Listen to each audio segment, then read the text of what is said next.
Welcome back to the Byzantine Catholic Seminary's online course, The Plain Chant of the Byzantine Catholic Church.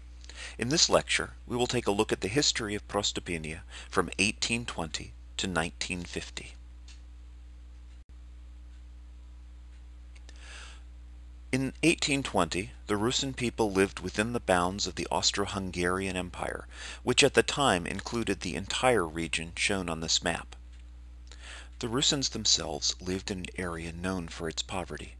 Speaking neither the Hungarian of their landlords nor the German of the imperial court in Vienna, they also had few political rights of any consequence.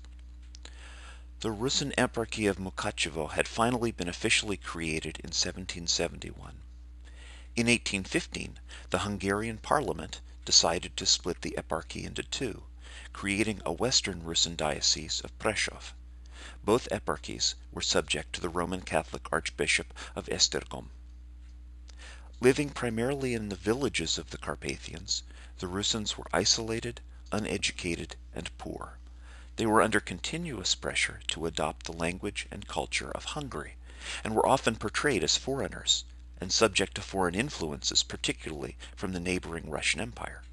As a result, they were often used as pawns in struggles within the Austro-Hungarian Empire. The Rusins had little that was their own other than their language and their religious tradition.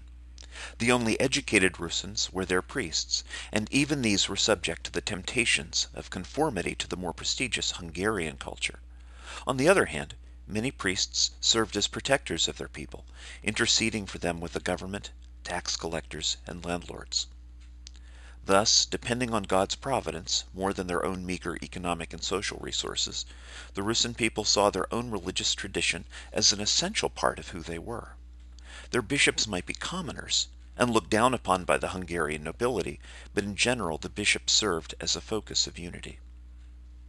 Village life in Carpatho Rus centered around the local church and the agricultural and liturgical year.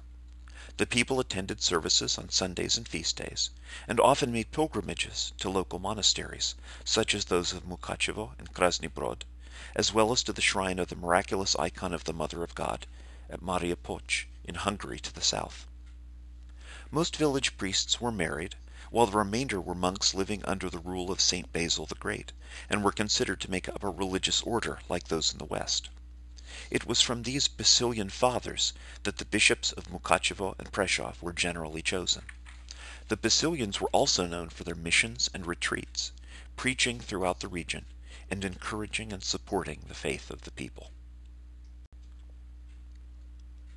Knowledge of the Church's liturgy and its proper celebration were a continuing source of concern to the leadership of the Greek Catholic Church, particularly since the clergy often came from upper-class families who had themselves adopted Hungarian culture and religious practices.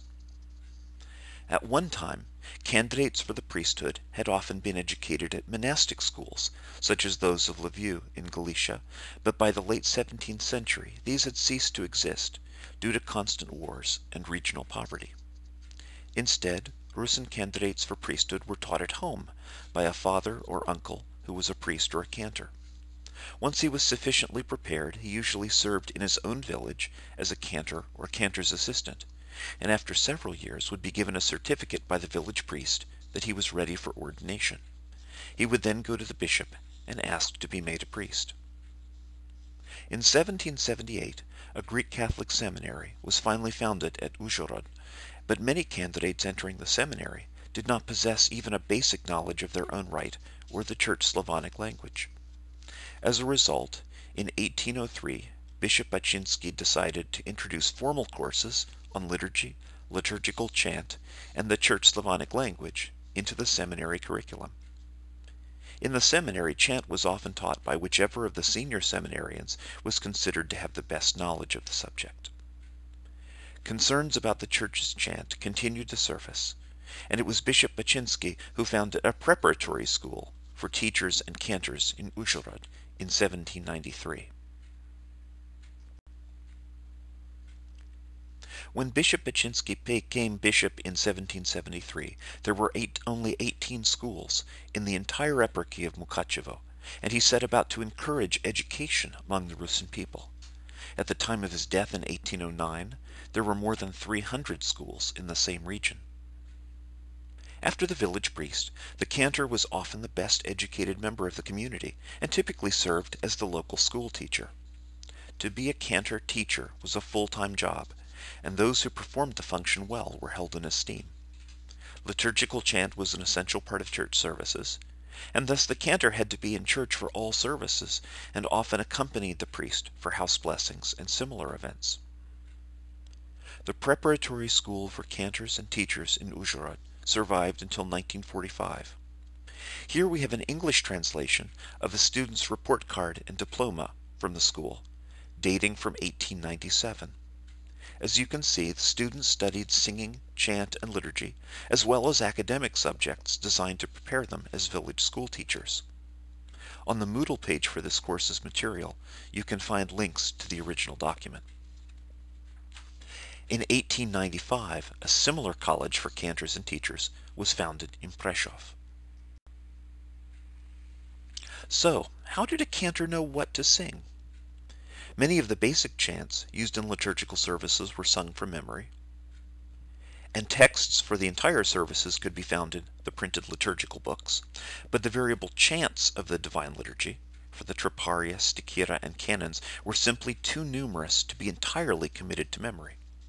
The liturgical books used by the priests and reader were generally lacking in musical notation. It was for precisely this situation that the Irmologion was developed in its southwest Kievan Rus form. These books, used by Rusyns and Galicians alike, provided the most important liturgical chants in the Kievan or square notation. They also served as a basis for the remaining chants, which were often prescribed to be sung to the melody of a better-known chant, with a cantor providing the adaptation to the new text, based on his own memory and knowledge of how the chant was supposed to sound. The printed Irmologia from across the mountains in Galicia were widely used in Carpatho Rus, but these were expensive and did not always reflect the local chant tradition. As a result, hand-copying of Irmologia by cantors and literate laypeople continued to be practiced as late as 1840. These handwritten Irmologia, which could be adapted to the needs of the local parish, were also widespread, and making beautiful and worthy Irmologia was considered to be an act of religious devotion. The best documented of the 18th century scribes is Ioan Juhasevich, a cantor teacher who lived from 1741 to 1814. He created as many as 38 Irmologia, songbooks, and almanacs, of which a number survive to the present day. Juhasevich was educated in the Brotherhood schools of Galicia, north of the Carpathians, and from the 1760s onward served as a cantor teacher at the Church of St. Michael the Archangel in Prikra, near Košice. From 1795 to 1814, he was a cantor, teacher, and village elder at Nevitske, a village outside Užhorod. From his surviving Irmologia, we can see the work of a professional scribe who copied and illustrated texts of liturgical music, adding to each the particular chants needed for the local church or desired by his patrons. Scholars have also compared these manuscripts to the printed Irmologia from Galicia, and in the Juhasevich Irmologia we can see the gradual process of adaptation and differentiation that led to our modern Prostopinia tradition. So we can see that liturgical chant was passed down in both oral and written forms.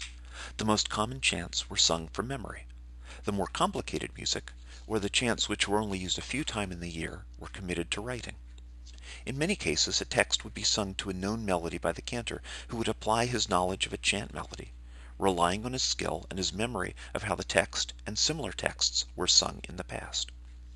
This made the cantor a critical link in the chain by which liturgical chant was passed from one generation to the next. But no human creation remains unchanged. Even after music is written down, its performance can continue to vary based on how the written notation is interpreted and how this is altered in the process of performance itself. So it is worth taking a moment to look at how liturgical chant can change over time. The simplest and most obvious reason for change in oral tradition is that memory may fail. A cantor may be forced to sing a text as best he can. With repetition, this best effort may become a new standard, being sung year after year and passed on to succeeding generations. Music may also be adapted to local tastes, either simplified, perhaps to shorten a long service, or expanded. Some expansions follow a fixed pattern, for example, repeating a particular musical phrase several times. In other cases, the expansion may be a matter of verbal artistry on the part of the singer. Melodies may be adopted from visiting singers or from neighboring regions. This is particularly likely to happen when an existing melody is difficult, hard to remember, or unsuitable for some reason to the circumstances in which the text is to be sung.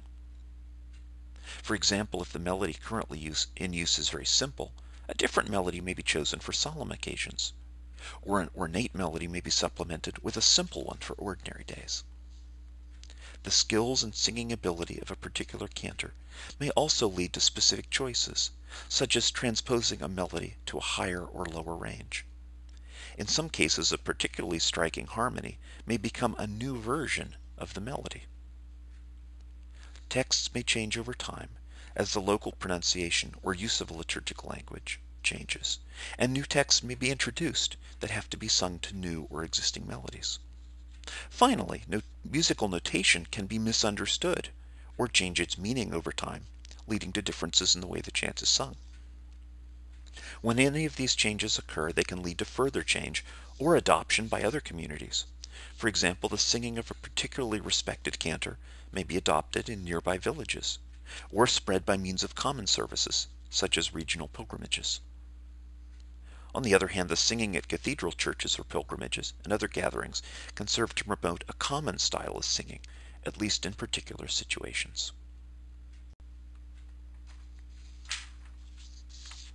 A major development in Rusin liturgical culture occurred in the middle of the 19th century. Father Andrew Popovich, who lived from 1809 to 1898, the Greek Catholic pastor of Velika Kopanya, compiled a collection of the chants and hymns for the Sundays and feast days of the liturgical year. This collection, which he called the Veliki Zbornik, or the Great Anthology, was published in Vienna in 1866 and was reprinted many times over the succeeding years. In the preface to the Veliki Zbornik, Father Popovich wrote, "Take this Zbornik into your hands and bring it with you into the house of the Lord. It will become a strong armor of your faith, an assurance of your salvation, and a constant source of your spiritual consolation. Taste and see how good is the Lord." Father Popovich became well known for teaching his congregation to sing all the chants of the divine services, and soon congregational singing of the entire services, rather than just the fixed parts and best-known hymns, spread throughout Carpatho Rus. The Zbornik also not only made the liturgy more accessible to lay people, it also laid the grounds for a standardized text for Byzantine Rite chants in Church Slavonic, as used among Greek Catholic Rusins. Concerns continued to arise about the quality of church singing, which varied from district to district and even from village to village. In 1899, Bishop Julius Firzak presided at a cantors' convention in Uzhhorod, quote, "to alleviate the deteriorating situation of the cantors and teachers of the parochial schools," unquote. In addition to looking for ways to provide better financial and social support for cantor teachers, the bishop commissioned the writing of a standard collection of church chants for use in teaching liturgical singing throughout the eparchy of Mukachevo. He entrusted this work to Father John Bolkshai, a priest of the cathedral in Uzhhorod who had received conservatory training in music, and Josef Malinich, the cantor of the Uzhhorod Cathedral. Malinich was well known for his mastery of plain chant, although it is also said that he could not read musical notation. Cantor Malinich sang the entire repertoire of chant as used in the cathedral, and Father Bolkshai transcribed it in musical notation. This work, entitled Cerkovnoye Prostopinia, or Church Plain Chant, was published at Uzhhorod in 1906, in both Church Slavonic and Hungarian editions. This new collection was printed using modern or Italian music notation with round notes rather than the square notes of Kievan notation. There are reasons to believe that cantors continued to read Kievan notation for some time afterward, but modern notation had several perceived advantages. It was taught in schools and music colleges, was generally considered more modern and up-to-date. The 1906 Prostopinia contained the basic melodies in all 8 tones, along with music for vespers, matins, the funeral and wedding services, feasts throughout the year, and at the end a collection of the customary chants of the Divine Liturgy. This marked the first time that these customary chants had been committed to written notation in an organized way for the Prostopinia tradition. It's worth noting that much of the music in this collection is scored in B-flat, that is, with Do of the major scale on the middle line of the 5-line staff, as shown in the first 2 examples on this page. Choosing this key made it easy to compare melodies with those in the Liviu Irmologian, which place Do on the same line. It is entirely possible that the melodies which were scored in B-flat in this edition were precisely ones which were intended to be compared with the writing in Kievan notation in other books. Bishop Firzak sent 2 copies of this manual of chant to each of his parishes and arranged for it to be used as a chant textbook in both the eparchial seminary and the preparatory school for cantors and teachers. In this way, he hoped to provide a practical standard for church singing throughout the eparchy. The 1906 book Prostopinia of Bocskai Mlinic became an enduring chant standard, but local traditions continued as well. It's quite likely that many cantors trained in Uzhhorod returned to using some or all of their own village's chants once they went home. But over time, and especially through its use at missions and pilgrimages, the music in the 1906 collection came to represent the ordinary form of Prostopinia for Greek Catholics in Carpathian Rus. One result of the Napoleonic Wars at the beginning of the 19th century was a rising sense of national consciousness, which was particularly felt by Hungarians. In 1867, the Austro-Hungarian Empire was reorganized as a dual monarchy, with Hungarians being granted substantial autonomy in their portion of the empire. This was a disaster for Carpatho-Russins, as the Hungarians were free to make a concerted effort to Magyarize the Russins, that is, to bring them to adopt Hungarian culture. Magyar is the Hungarians' own name for their ethnic group, and also the name of the Hungarian language. Magyarization meant that Russins should adopt the Hungarian language, the Latin alphabet, and the Gregorian calendar, rather than the Russin language, Cyrillic alphabet, and Julian calendar. Thus, while Russins were allowed to keep their Greek Catholic rite, it was to be adapted to the Hungarian culture around them.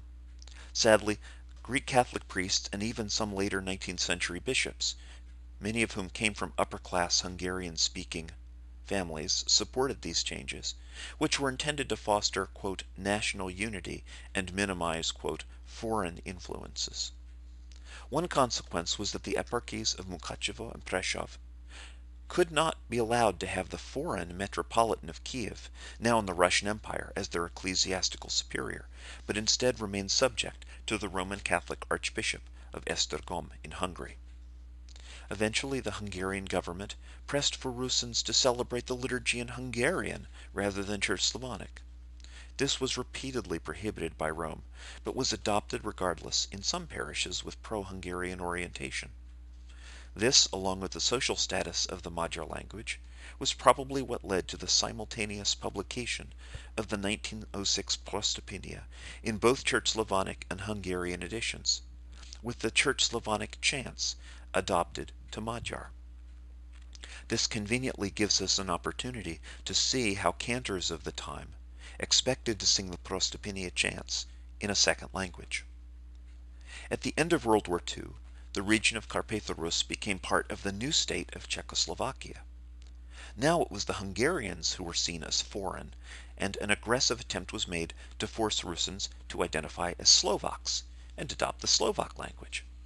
Years of Magyarization, especially in the schools, had resulted in a Russin population that could only read the Cyrillic alphabet with difficulty, and new prayer books and editions of the Zbornik were increasingly printed in the Latin alphabet instead. These government policies led to some differentiation between the two Russin Greek Catholic eparchies of Mukachevo and Prešov, as well as some continuing friction between the two. One result was that the Cyrillic alphabet remained more widely used in Mukachevo, while the Latin alphabet, and a wider range of customs adopted from Roman Catholic Slovaks, came into use in Prešov, as well as a slightly different dialect of plain chant, known as the Prešov Pinie, or Prešov singing. As a result of poverty and political oppression, Rusins began migrating to North America in the 1870s. By the end of the 19th century, almost half the population of Carpatho Rus had left the region, settling mostly in the United States. A similar migration occurred from Galicia to the north of the Carpathians. The first Rusins had no church or organization of their own, and sent back to bishops in Europe for priests. It was not until 1885 that the first Greek Catholic priest arrived in the United States, from the Lviv Eparchy in Galicia. Father Ivan Volyansky founded the first Greek Catholic parish at Shenandoah, Pennsylvania, in 1886. Over time, priests and cantors from both Galicia and Carpatho Rus emigrated to the United States, and in 1907 the first bishop, Soter Ortinsky, was sent from Galicia, replacing the previous apostolic visitator, Father Andrei Hobodej, a Hungarian-speaking priest from Prešov. Friction between Galicians and Rusins, encouraged by the governments abroad, made Ortinsky's leadership of both groups impossible. Meanwhile, disputes over clerical celibacy and church ownership brought arguments to a fever pitch. Finally, in 1924, the Apostolic See named two Greek Catholic bishops for the United States, Konstantin Bohachevsky for the Galician Greek Catholics, and Basil Takach for the Carpatho-Rusin Greek Catholics. This was the beginning of the separate Ukrainian and Ruthenian Greek Catholic churches in the United States. The Ruthenian Greek Catholic Church eventually adopted the name Byzantine Catholic Church as a way of emphasizing its liturgical tradition rather than its ethnic or regional origins. By the way, this is why I mentioned the different meanings of Ruthenian at the beginning of the course. In Europe, both Galicians and Rusins were called Ruthenians in terms of ecclesiastical nomenclature, but in America the term came to be applied specifically to the Rusins. Meanwhile, many parishes and individual Greek Catholics had left unity with Rome into Orthodoxy. Many of them had come to join the Russian Orthodox Church, now the Orthodox Church in America, in the process adopting Russian customs and losing Rusin ones, including prostopinia, which was replaced by composed choir music. Others formed the American Carpatho-Russian Orthodox Diocese under the Patriarch of Constantinople. World War I and its aftermath made communication with Europe difficult, and new copies of the 1906 Prostopinia became almost impossible to obtain. So in 1925, Cantor Theodor Radzin of Wilkes-Barre, Pennsylvania, prepared a new edition of the 1906 Prostopinia, using handwritten musical notation over a typewritten text in Cyrillic. Radzin was a graduate of the preparatory school for cantors and teachers in Uzhhorod. In the preface of his new chant collection, Radzin apologizes for having to reprint the previous work without permission, pointing to the large numbers of new Ruthenian Greek Catholic parishes in America that now required cantors, and the need for cantor teachers to have books from which to teach. He also notes that the 1906 Prostopinia omitted some chants, which had to be sung from the Irmologion, presumably here the Lviv Irmologion is meant, and that he had copied these chants into his new collection, transcribing them from Kiev notation into modern notes. He also added some melodies which had actually accidentally been omitted in 1906, such as the tone 4 Samalasan Sticharon melody.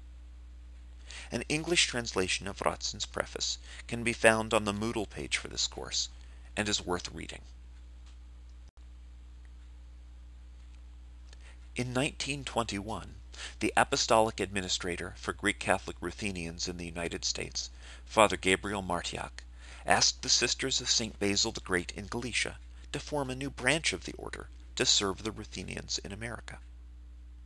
On March 25, 1935, Pope Pius XI gave the new province of the Sisters of St. Basil, now living in Uniontown, Pennsylvania, permission to hold an annual pilgrimage around the feast of the Dormition of the Theotokos, August 15th, on the Julian calendar. He also provided them with a copy of a famous Byzantine icon of Our Lady of Perpetual Help, and asked them to spread devotion to the Mother of God under this title. From 1935 onward, Byzantine Ruthenian Catholics made an annual pilgrimage to Uniontown. By 1950, as many as 90,000 pilgrims attended the four-day event, and dozens of outdoor divine liturgies were held in Church Slavonic, Hungarian, and eventually in English. The singing at these services formed a signal way of preserving the common church singing tradition of Prostopinia.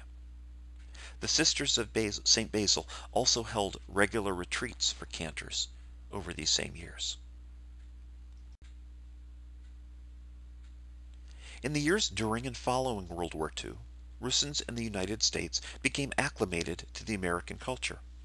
While keeping their religious customs, they moved into the trades and professions and became part of the American mainstream. While the tradition of congregational singing continued, it was faced with a number of challenges. The loss of a formal educational program for cantors, since cantor students could no longer study in Eastern Europe, now under communist rule, and no similar schools were founded in the United States. The adoption of Latin customs, devotional services, and music in some Greek Catholic parishes. The rise of interest in choral music, with composed liturgical music for choirs replacing congregational plain chant in some places. The death or retirement of full-time cantors, and their replacement by part-time cantors, which accelerated as growing parishes moved from a traditional cycle of Vespers, Matins, and Divine Liturgy to a number of Divine Liturgies on each Sunday or feast day, similar to Roman Catholic practice. Finally, the desire among the people for at least some liturgical services in English, which would require new texts and new musical settings. We will examine a number of these trends over the next few weeks. On November 5, 1947, Bishop Daniel Ivancho, the bishop for Ruthenian Catholics in the United States, met with his consultors, deans, and representatives of the clergy. The fourth topic on the agenda considered liturgical problems. In his summary of the meeting, Bishop Daniel wrote the following. A lengthy discussion of our liturgical problems indicated that all were agreed. A. Plain chant is rapidly deteriorating. B. Choir singing in some places is deteriorating and in many cases is being overemphasized. These conditions seem to be caused by A. The pastor's own ignorance of liturgical music. B. The pastor's culpable neglect, disinterest, and shirking of his obligation to guide and control the cantor in his duties and the manner of performance thereof. C. The cantor's lack of training, their stubborn refusal to learn. D. The spiritually wrong attitude of some cantors. E. The stupid temerity of some self-taught professors who would correct Bokszai and Bortniansky. The cure for these ills seems quite obvious. Both priests and cantors must study and learn and sing according to our liturgical music. Both priests and cantors must realize the fundamental tenet that the prayer is the thing, that singing is intended only to enhance the beauty of the prayer, and if singing, whether plain chant or in choir, distracts or disgraces the spirit of prayer, then it cannot and must not be tolerated in our divine worship. At the beginning of the Divine Liturgy, we are reminded, Miram hospodu pomolimся. Some of the singing I have heard in some of our parishes, far from being a peaceful praying to the Lord, was rather reminiscent of wild Wagnerian ravings in Wotan's forests, or the desperate shriekings of the mothers whose children were being sacrificed to Moloch. Gentlemen, let us remember, Miram hospodu pomolimся, whenever we sing in church. Choirs should refrain from jarring or nauseating dramatic flourishes. Individuals gifted with fine voices should refrain from vain indulgences or operatic affectations. Let all church singing be prayerful and liturgical. It was unanimously agreed that a diocesan committee on liturgical music be established. I heartily approve and hereby appoint this committee, the Reverend Fathers M. Starovsky, N. Petrick, S. Tretiak, and M. Mio. Father Starovsky shall have, on behalf of this committee, authoritative access to, and temporary possession of, any and all choir and plain chant music owned by the churches, or cantors, or individuals, which is used, or is intended to be used in our church singing, for the purposes of correction, standardization, and adaptation to our liturgical purposes. Please give this committee your fullest cooperation. Finally, in connection with liturgical music, please be governed by the following. A. Liturgical vespers must be conducted wherever there is a full-time cantor, Saturdays, Sundays, and holy days. The pastor personally must also conduct the vespers.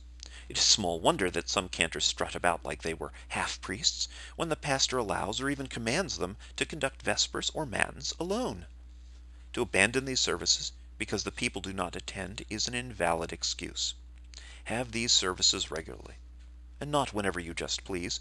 No traveling or business or pleasure must be permitted to keep a pastor away from his parish on the eve of a Sunday or holy day. The priestly priest carefully avoids all worldly distraction, but rather seeks compunction of heart and the marshalling of spiritual strength and preparedness for the Lord's day.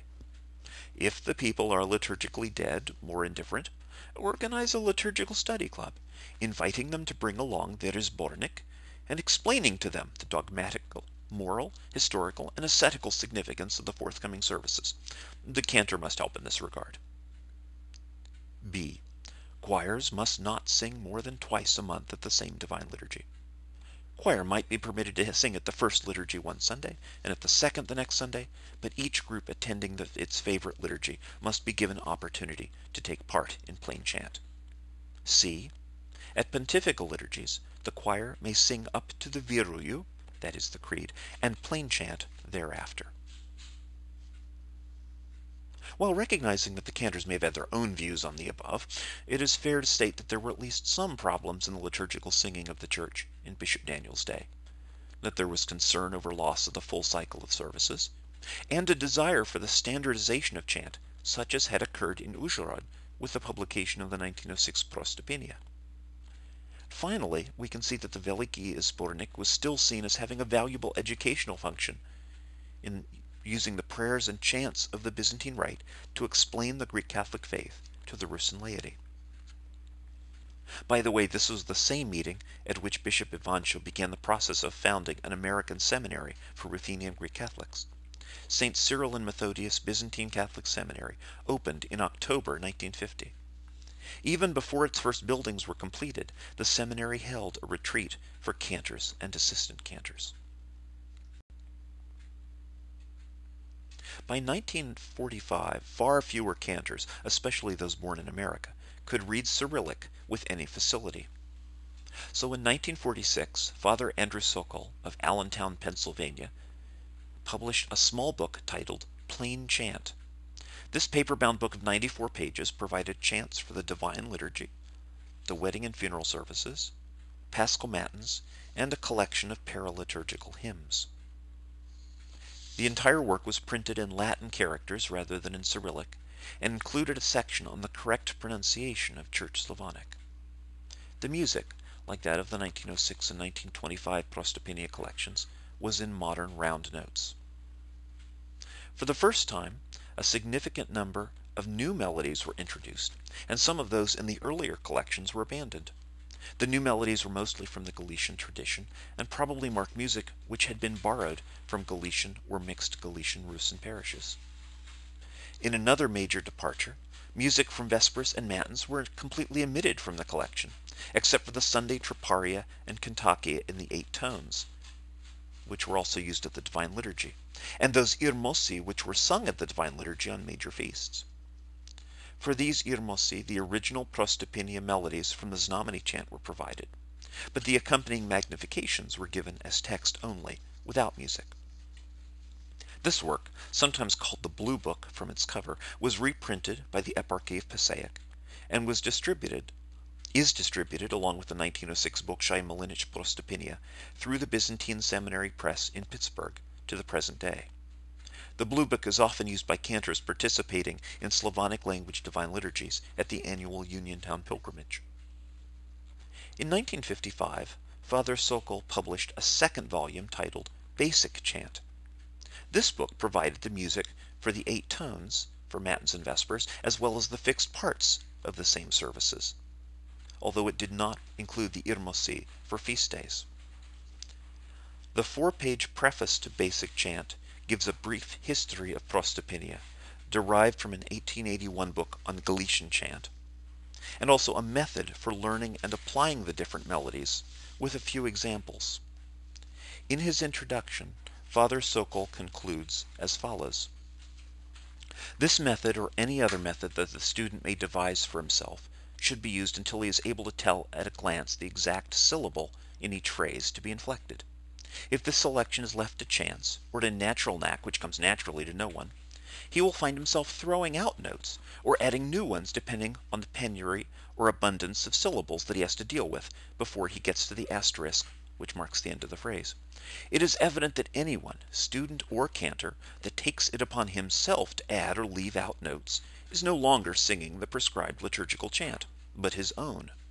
Whether knowingly or unwittingly, he too is adding his share to the general deterioration of our beautiful chant." Thus Father Sokol too was concerned about the deterioration of the chant, and we will see how different interpretations of, quote, what to add or leave out would affect Prostopinia over the next several decades. In this lecture, we looked at the evolution of the teaching of Prostopinia, a perceived need for standardization and for instructional materials, the use of Prostopinia for a new language, namely Magyar or Hungarian, and the introduction of Prostopinia in the New World, making use of both the 1906 Bolshayan Milinic Prostopinia and the Galician printed Irmologian. Over the next 2 weeks, we will follow these trends from 1950 to the present day.